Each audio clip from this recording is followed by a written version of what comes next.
Mana bugun biz bitta o'xshab chiqadigan mazali pirog tayyorlaymiz. Uning uchun kerak bo'ladi 4 ta tuxum, 1 piyola shakar, yarim piyola sut, 2 osh qoshiqda kakao va 70 gram margarin, keraklicha un solamiz va bitta razrexитель kerak bo'ladi. Birinchi bo'lib ishi tuxumni shakarga yaxshilab aralashtirib olamiz. Mana tuxumlarni shakarga yaxshilab aralashtirib oldik. Ustiga 1 chimdim tuz solamiz.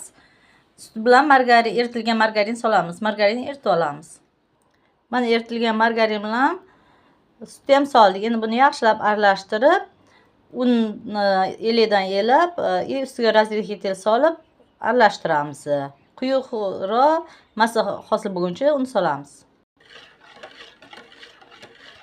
Unga razrexitelь qo'shib, elidan o'tkazib oldik. Endi buni aralashtiramiz. Mana xamirimiz deyarli tayyor bo'ldi. Shunaqa quyuqroq massa bo'lguncha un solamiz. Bitta kosa silaroq un ketdi bizga. Endi bu xamirimizdan teng ikkiga bo'lib, yarimsiga kakao solamiz.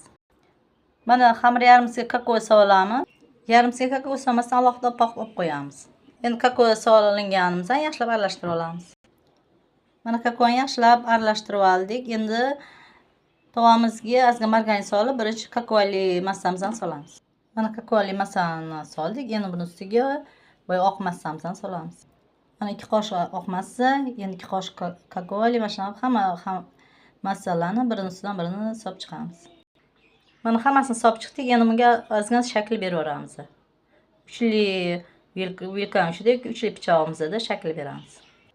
Mana shakl berib oldik. Endi duxovkamizga 10 minut 200 gradusda, keyin yana 20 minut 180 gradusda pishirib olamiz. Juda ham mazali, bitta choy qaraguncha tez tayyor bo'ladigan eng oson mazali pirog bo'lib chiqadi. Mazasi juda ham zo'r bo'ladi.